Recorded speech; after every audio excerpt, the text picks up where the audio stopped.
Guys, relax. Because I want y'all to listen to how they describe this first segment. This is the status report episode where the men get real about their role in society, why Black women have surpassed them professionally, Why Black women have surpassed them professionally. When did Black women surpass Black men professionally? This is the type of conditioning that a lot of Black women have had. So now y'all understand why these talking points exist.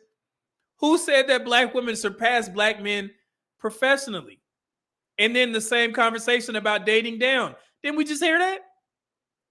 See, y'all started to make sense.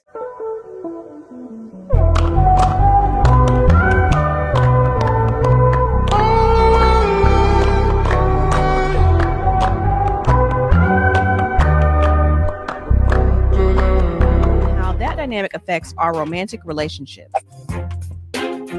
Do Black women have to date down to find a Black man? Uh-oh. I don't think necessarily Black women have to date down to find a man. I think what happens is that because of social economic conditions, you get to a place where you find more Black women going to college and getting postgraduate degrees. You see? I'm not going to stop it too much, but I'm just going to point this stuff out. Same talking points. Some of our men and women are very ignorant in regards to the statistics. Here we go. Which means by the time they enter the workforce, they're earning at a higher rate than, say, the man who didn't. And I think what happens is, too, it's just space and opportunity. Like, where would she go to meet, someone who's in the non-collegiate setting? Why would you have to go to somebody in a non-collegiate setting when you're in college? When you could partner with one of those Black men there? Why don't they understand that? And I just showed you guys that it's only a 7% difference of Black women getting degrees. So I'm pretty sure out of the small percentage of Black women, there's a small percentage of Black men. Y'all can find each other. But he's like, man, where they gonna go and find a guy outside of college? Why you didn't find a man in college? Lord. The club. You know what I'm saying? And then, why is it always that extreme? Either the Black man is educated or he in the club. There ain't no in between. And so like the odds are limited. So I think what happens. Odds are limited. There's another talking point. We corroborate these stories, man. It's our fault too. Happens is that, Black women probably do have to date up or try to find somebody, And as far as dating down, to find a Black man, it really depends on their standard. Right. They might have a perception of what their ideal Black man that Angie Stone told them, but that's you see that embedded in a lot of women, right, from the time when they're girls. Mm-hmm. So by the time it becomes where they're of age to start dating and start looking for a potential lifetime mate, right, their perception, they might not want the guy at the post office, right, who. Don't that sound like Dr. Bryant? It's like the guy at the post office, he's not good enough. I just seen a couple on the Black Man Can. They got married. They both work at the post office. Shout out to them. So yeah. Earns a decent living, has his vacation days, and they might want to ball it. Right. Dating up, dating down. I don't even really necessarily like the term because it already it separates everybody. It's almost condescending. It is very call it out, brothers. Why would I want to date a woman who thinks she's dating down to date me? I think that's lost in this is that a lot of men do feel emasculated. They feel intimidated because it's like. Who said it? Black men. A lot of Black men do feel intimidated. They feel emasculated. Didn't Dr. Bryant just say that? And I told you, this video is, I think, about 9 years old in the 2010s, but I'm painting this picture, man. Some of this is our fault. We said it. So now when you hear women say, hey, Black men intimidated, where the hell you think they got that from? There it is. Jesus. We have the same type of ideals. Like, I want to be the provider, the breadwinner, And so sometimes I think what happens is on both sides, you have this kind of flaming hoop litmus test, you know, of like, well, if you can't do this for me, then I'm not gonna do that, you know, that kind of shit. And so then at the end of the day, we're working towards a goal that isn't necessarily ours, it's society's, you know, because what works for me might not work for you, and same with a black woman. And I think at the end of the day, what needs to happen is people just do self-evaluation and just say, like, this is what I need personally. How important is a woman's status to your decision to date her? Here we go. I mean, it can mean a multitude of things, you know. It could be her social status, you know. I mean, she could be busted, or she could have it going on, right? You know, and that's not even in terms of financial. That's just in terms of, you know, how she carries herself, you know. But as far as financial status, you know, usually with black women, you don't have to deal with that no more. You know, everybody's independent, right? Everybody got their own, you know. You see, he even got the neck roll. Don't do that, brother. Again, pause. But anyway, he said you ain't got to worry about with black women because they got their own money. Now, when I first got into these spaces, I heard that. I was like, oh, okay, well, that's pretty cool. So if the black woman working, she paying her own bills, you paying your own bills, that's perfectly fine. Y'all can come together, make you a nice little family, and live happily ever after. I was sadly mistaken that y'all in the chat said Media Man, no.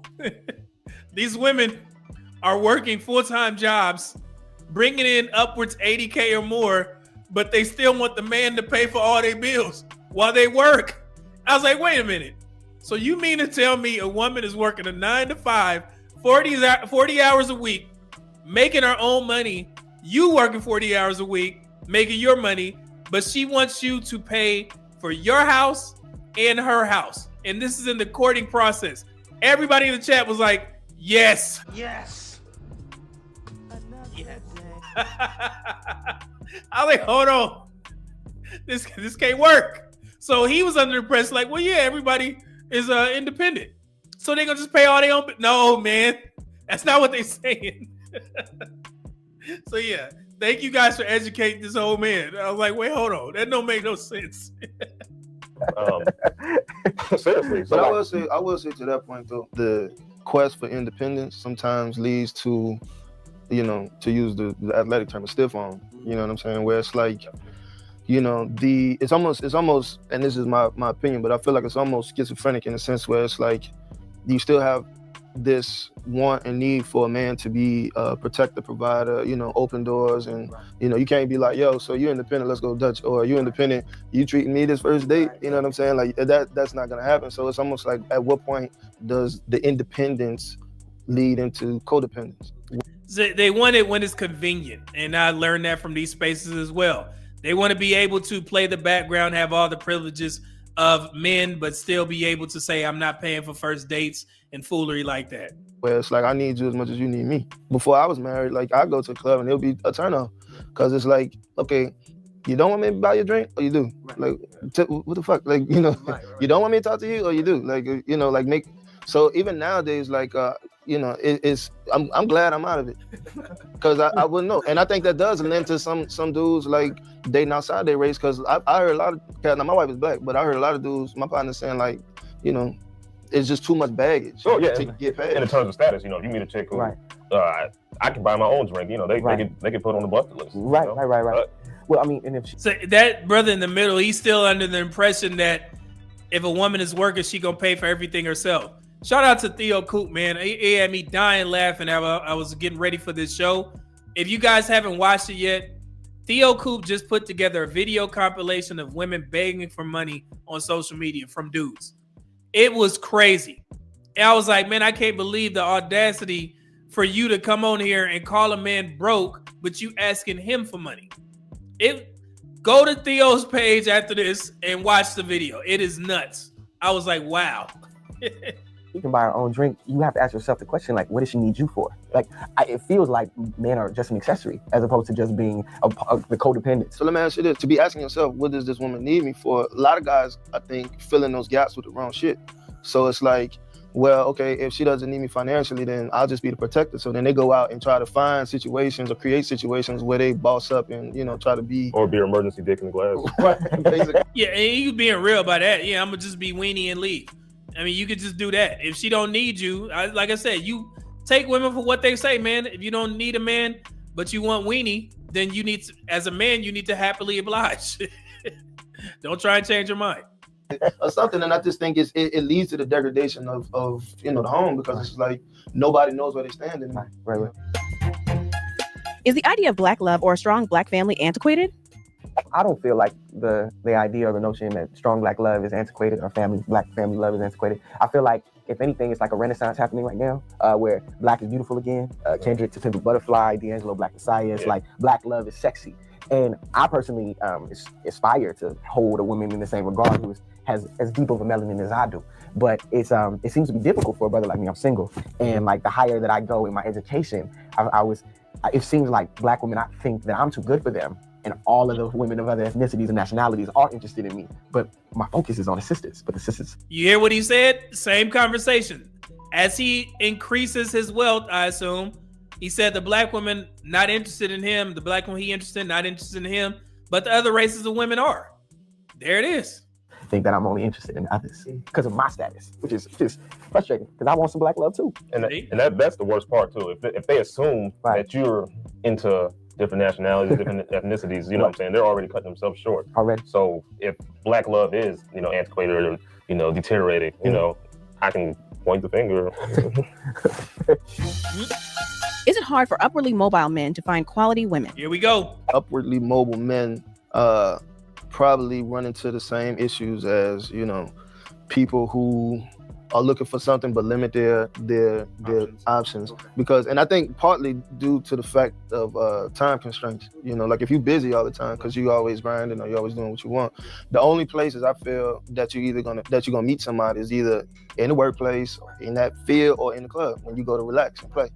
And I think, it's not like, you could maybe go to church or the mosque or temple or whatever, however you worship, or you could go, And what fits in your routine?